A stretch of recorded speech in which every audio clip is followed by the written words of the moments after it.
Bonjour et bienvenue pour la suite des lectures confinées.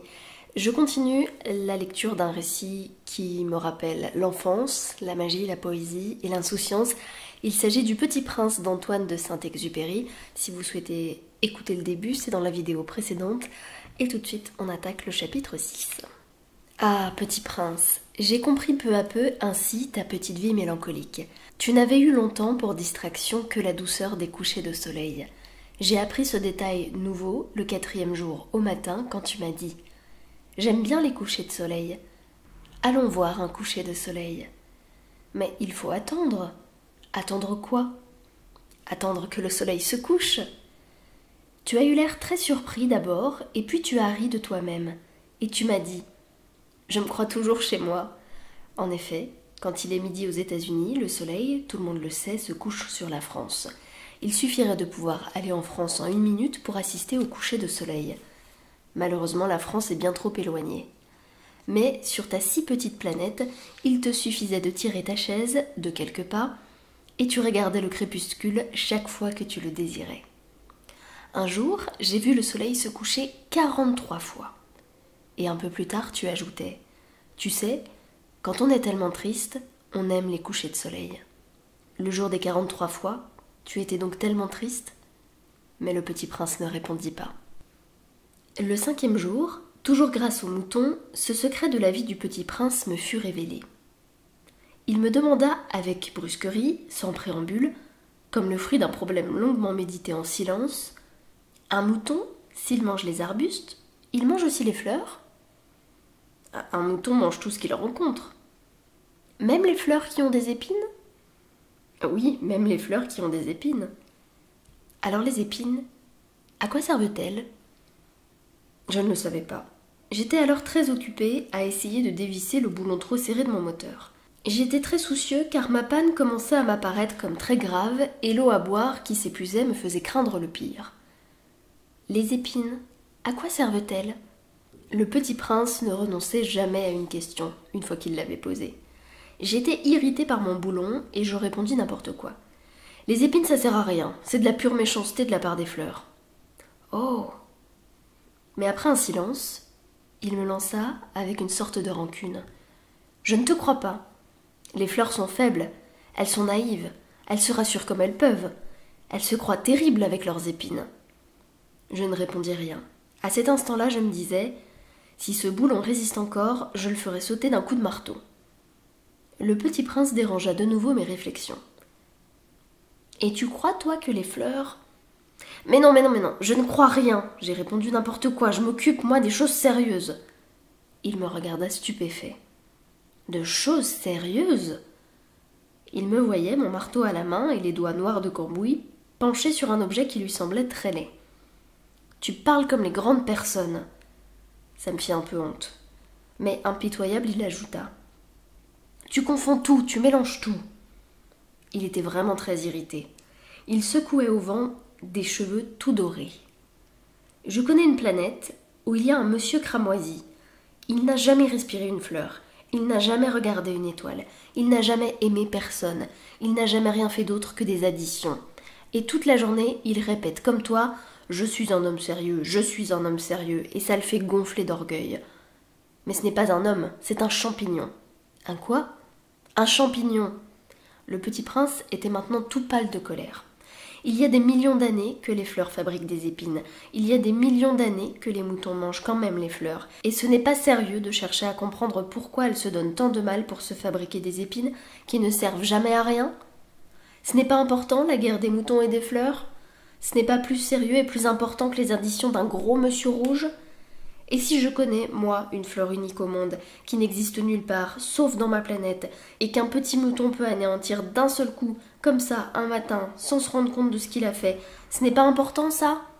Il rougit, puis reprit. Si quelqu'un aime une fleur qui n'existe qu'à un exemplaire dans les millions et les millions d'étoiles, ça suffit pour qu'il soit heureux quand il les regarde. Il se dit, ma fleur est là, quelque part. Mais si le mouton mange la fleur, c'est pour lui comme si, brusquement, toutes les étoiles s'éteignaient. Et ce n'est pas important, ça? Il ne put rien dire de plus. Il éclata brusquement en sanglots. La nuit était tombée, j'avais lâché mes outils, Je me moquais bien de mon marteau, de mon boulon, de la soif et de la mort. Il y avait sur une étoile, une planète, la mienne, la Terre, un petit prince à consoler. Je le pris dans les bras. Je le berçais. Je lui disais « La fleur que tu aimes n'est pas en danger. Je lui dessinerai une muselière à ton mouton. Je te dessinerai une armure pour ta fleur. Je ne savais pas trop quoi dire. Je me sentais très maladroit. Je ne savais pas comment l'atteindre, où le rejoindre. C'est tellement mystérieux, le pays des larmes. J'ai appris bien vite à mieux connaître cette fleur. Il y avait toujours eu sur la planète du Petit Prince des fleurs très simples, ornées d'un seul rang de pétales, et qui ne tenaient point de place et qui ne dérangeaient personne. Elles apparaissaient un matin dans l'herbe et puis elles s'éteignaient le soir. Mais celle-là avait germé un jour d'une graine apportée d'on ne sait où, et le Petit Prince avait surveillé de très près cette brindille qui ne ressemblait pas aux autres brindilles. Ça pouvait être un nouveau genre de baobab. Mais l'arbuste cessa vite de croître et commença à préparer une fleur. Le Petit Prince, qui assistait à l'installation d'un bouton énorme, sentait bien qu'il en sortirait une apparition miraculeuse. Mais la fleur n'en finissait pas de se préparer à être belle, à l'abri de sa chambre verte. Elle choisissait avec soin ses couleurs. Elle s'habillait lentement, elle ajustait un à un ses pétales. Elle ne voulait pas sortir toute fripée comme les coquelicots. Elle ne voulait apparaître que dans le plein rayonnement de sa beauté. Eh oui, elle était très coquette. Sa toilette mystérieuse avait donc duré des jours et des jours. Et puis, voilà qu'un matin, justement à l'heure du lever de soleil, elle s'était montrée. Et elle, qui avait travaillé avec tant de précision, dit en bâillant « Oh, je me réveille à peine, je vous demande pardon, je suis encore toute décoiffée. » Le Petit Prince alors ne put contenir son admiration. « Oh, que vous êtes belle !»« N'est-ce pas ?» répondit doucement la fleur. « Et je suis née en même temps que le soleil. » Le Petit Prince devina bien qu'elle n'était pas trop modeste, mais elle était si émouvante. « C'est l'heure, je crois, du petit déjeuner, avait-elle bientôt ajouté. Auriez-vous la bonté de penser à moi ? Et le Petit Prince, tout confus, ayant été chercher un arrosoir d'eau fraîche, avait servi la fleur. Ainsi l'avait-elle bien vite tourmentée par sa vanité un peu ombrageuse. Un jour, par exemple, parlant de ses 4 épines, elle avait dit au Petit Prince « Ils peuvent venir, les tigres, avec leurs griffes. »« Il n'y a pas de tigre sur ma planète, avait objecté le Petit Prince. Et puis le tigre ne mange pas l'herbe. Je ne suis pas une herbe, avait doucement répondu la fleur. Pardonnez-moi. Je ne crains rien des tigres, mais j'ai horreur des courants d'air. Vous n'auriez pas un paravent ? Horreur des courants d'air ? Ce n'est pas de chance pour une plante, avait remarqué le Petit Prince. Cette fleur est bien compliquée. Le soir, vous me mettrez sous globe. Il fait très froid chez vous, c'est mal installé. Là d'où je viens... Mais elle s'était interrompue. Elle était venue sous forme de graine. Elle n'avait rien pu connaître des autres mondes. Humiliée de s'être laissée surprendre à préparer un mensonge aussi naïf, elle avait toussé 2 ou 3 fois pour mettre le Petit Prince dans son tort. Alors, ce paravent ? J'allais le chercher, mais vous me parliez. Alors, elle avait forcé sa toux pour lui infliger quand même des remords. Ainsi le Petit Prince, malgré la bonne volonté de son amour, avait vite douté d'elle. Il avait pris au sérieux des mots sans importance et était devenu très malheureux. « J'aurais dû ne pas l'écouter, me confia-t-il un jour. Il ne faut jamais écouter les fleurs. Il faut les regarder et les respirer. La mienne embaumait ma planète, mais je ne savais pas m'en réjouir. Cette histoire de griffes qui m'avait tellement agacée eût dû m'attendrir. » Il me confia encore. Je n'ai alors rien su comprendre. J'aurais dû la juger sur les actes et non sur les mots. Elle m'embaumait et elle m'éclairait. Je n'aurais jamais dû m'enfuir. J'aurais dû deviner sa tendresse derrière ses pauvres ruses. Les fleurs sont si contradictoires. Mais j'étais trop jeune pour savoir l'aimer. Je crois qu'il profita pour son évasion d'une migration d'oiseaux sauvages. Au matin du départ, il mit sa planète bien en ordre. Il ramena soigneusement ses volcans en activité. Il possédait 2 volcans en activité. Et c'était bien commode pour faire chauffer le petit déjeuner du matin. Il possédait aussi un volcan éteint, mais comme il disait, on ne sait jamais. Il ramena donc également le volcan éteint. S'ils sont bien ramenés, les volcans brûlent doucement et régulièrement, sans éruption. Les éruptions volcaniques sont comme des feux de cheminée. Évidemment, sur notre Terre, nous sommes beaucoup trop petits pour ramener nos volcans. C'est pourquoi ils nous causent des tas d'ennuis. Le Petit Prince arracha aussi, avec un peu de mélancolie, les dernières pousses de baobab. Il croyait ne jamais devoir revenir, mais tous ses travaux familiers lui parurent ce matin-là extrêmement doux. Et quand il arrosa une dernière fois la fleur, et se prépara à la mettre à l'abri sous son globe, il se découvrit l'envie de pleurer. « Adieu, dit-il à la fleur. » Mais elle ne répondit pas. « Adieu, répéta-t-il. La fleur toussa, mais ce n'était pas à cause de son rhume. « J'ai été sotte, lui dit-elle enfin. Je te demande pardon. Tâche d'être heureux. » Il fut surpris par l'absence de reproche. Il resta là, tout déconcerté, le globe en l'air. Il ne comprenait pas cette douceur calme. « Mais oui, je t'aime, lui dit la fleur. Mais tu n'en as rien su par ma faute. Cela n'a aucune importance. Mais tu as été aussi sot que moi. Tâche d'être heureux. Laisse ce globe tranquille. Je n'en veux plus. Mais le vent, je ne suis pas si enrhumée que ça. L'air frais de la nuit me fera du bien. Je suis une fleur. Mais les bêtes, il faut bien que je supporte 2 ou 3 chenilles si je veux connaître les papillons. Il paraît que c'est tellement beau. Sinon, qui me rendra visite? Tu seras loin, toi. Quant aux grosses bêtes, je ne crains rien. J'ai mes griffes. » Et elle montrait naïvement ses 4 épines. Puis elle ajouta. « Ne traîne pas comme ça, c'est agaçant. Tu as décidé de partir, va-t'en. » Car elle ne voulait pas qu'il la vît pleurer. C'était une fleur tellement orgueilleuse. Il se trouvait dans la région des astéroïdes 325, 326, 327, 328, 329 et 330. Il commença donc par les visiter pour y chercher une occupation et pour s'instruire. La première était habitée par un roi.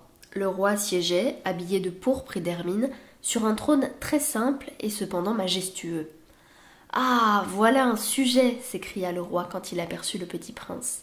Et le petit prince se demanda « Mais comment peut-il me reconnaître puisqu'il ne m'a encore jamais vu ?» Il ne savait pas que pour les rois, le monde est très simplifié. Tous les hommes sont des sujets. « Approche-toi que je te vois mieux, » lui dit le roi, qui était tout fier d'être roi pour quelqu'un. Le petit prince chercha des yeux où s'asseoir, mais la planète était tout encombrée par le magnifique manteau d'hermine. Il resta donc debout, et comme il était fatigué, il bâilla. « Il est contraire à l'étiquette de bâiller en présence d'un roi, » lui dit le monarque. « Je te l'interdis. »« Je ne peux pas m'en empêcher, » répondit le petit prince tout confus. « J'ai fait un long voyage et je n'ai pas dormi. »« Alors, » lui dit le roi, « je t'ordonne de bâiller. Je n'ai vu personne bâiller depuis des années. Les bâillements sont pour moi des curiosités. Allons, bâille encore, c'est un ordre. »« Ça m'intimide. Je ne peux plus, » fit le petit prince tout rougissant. « Répondit le roi. « Alors je t'ordonne tantôt de bâiller, tantôt de... » Il bredouilla un peu et paraissait vexé, car le roi tenait essentiellement à ce que son autorité fût respectée. Il ne tolérait pas la désobéissance. C'était un monarque absolu, mais comme il était très bon, il donnait des ordres raisonnables. « Si j'ordonnais, disait-il couramment, si j'ordonnais à un général de se changer en oiseau de mer, et si le général n'obéissait pas, ce ne serait pas la faute du général, ce serait ma faute. Puis-je m'asseoir » s'enquit timidement le petit prince. « Je t'ordonne de t'asseoir, » lui répondit le roi, qui ramena majestueusement un pan de son manteau d'hermine. Mais le petit prince s'étonnait. La planète était minuscule. Sur quoi le roi pouvait-il bien régner ? « Sire, » lui dit-il, « je vous demande pardon de vous interroger. »« Je t'ordonne de m'interroger, » se hâta de dire le roi. « Sire, sur quoi régnez-vous ?»« Sur tout, » répondit le roi, avec une grande simplicité. « Sur tout ?» Le roi, d'un geste discret, désigna sa planète et les autres planètes et les étoiles. « Sur tout ça ?» dit le petit prince. « Sur tout ça, » répondit le roi. Car non seulement c'était un monarque absolu, mais c'était un monarque universel. « Et les étoiles vous obéissent ?»« Bien sûr, » lui dit le roi. « Elles obéissent aussitôt. Je ne tolère pas l'indiscipline. » Un tel pouvoir émerveilla le petit prince. S'il l'avait détenu lui-même, il aurait pu assister non pas à 44, mais à 72, ou même à 100, ou même à 200 couchers de soleil dans la même journée, sans avoir jamais à tirer sa chaise. Et comme il se sentait un peu triste à cause du souvenir de sa petite planète abandonnée, il s'enhardit à solliciter une grâce du roi. « Je voudrais voir un coucher de soleil. Faites-moi plaisir, ordonnez au soleil de se coucher. Si j'ordonnais à un général de voler d'une fleur à l'autre de la façon d'un papillon, ou d'écrire une tragédie, ou de se changer en oiseau de mer, et si le général n'exécutait pas l'ordre reçu, qui, de lui ou de moi, serait dans son tort? Ce serait vous, dit fermement le petit prince. Exact. Il faut exiger de chacun ce que chacun peut donner, reprit le roi. L'autorité repose d'abord sur la raison. Si tu ordonnes à ton peuple d'aller se jeter à la mer, il fera la révolution. J'ai le droit d'exiger l'obéissance parce que mes ordres sont raisonnables. Alors, mon coucher de soleil, rappela le petit prince, qui jamais n'oubliait une question une fois qu'il l'avait posée. Ton coucher de soleil, tu l'auras, je l'exigerai. Mais j'attendrai, dans ma science du gouvernement, que les conditions soient favorables. Quand ça sera-t-il? S'informa le petit prince. Ahem, lui répondit le roi, qui consulta d'abord un gros calendrier. Ahem, ce sera ce sera ce soir vers 7h40. Et tu verras comme je suis bien obéi. Le petit prince bâilla. Il regrettait son coucher de soleil manqué. Et puis il s'ennuyait déjà un peu. Je n'ai plus rien à faire ici, dit-il au roi. Je vais repartir. Ne pars pas, répondit le roi qui était si fier d'avoir un sujet. Ne pars pas, je te fais ministre. Ministre de quoi?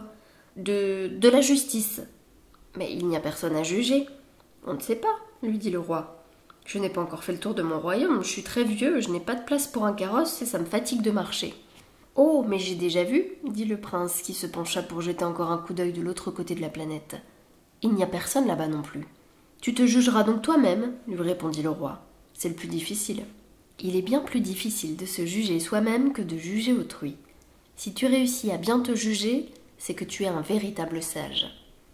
Moi, dit le petit prince, je puis me juger moi-même n'importe où, et je n'ai pas besoin d'habiter ici. Ahem, dit le roi. Je crois bien que sur ma planète, il y a quelque part un vieux rat. Je l'entends la nuit. Tu pourras juger ce vieux rat. Tu le condamneras à mort de temps en temps. Ainsi, sa vie dépendra de ta justice. Mais tu le gracieras chaque fois pour l'économiser. Et il n'y en a qu'un, hein. Moi, répondit le petit prince, je n'aime pas condamner à mort. Et je crois bien que je m'en vais. Non, dit le roi. Mais le petit prince, ayant achevé ses préparatifs, ne voulut point peiner le vieux monarque. Si votre majesté désirait être obéie ponctuellement, elle pourrait me donner un ordre raisonnable. Elle pourrait m'ordonner, par exemple, de partir avant 1 minute. Il me semble que les conditions sont favorables. Le roi n'ayant rien répondu, le petit prince hésita d'abord, puis, avec un soupir, prit le départ. Je te fais mon ambassadeur, se hâta alors de crier le roi. Il avait un grand air d'autorité. Les grandes personnes sont bien étranges, se dit le petit prince en lui-même durant son voyage.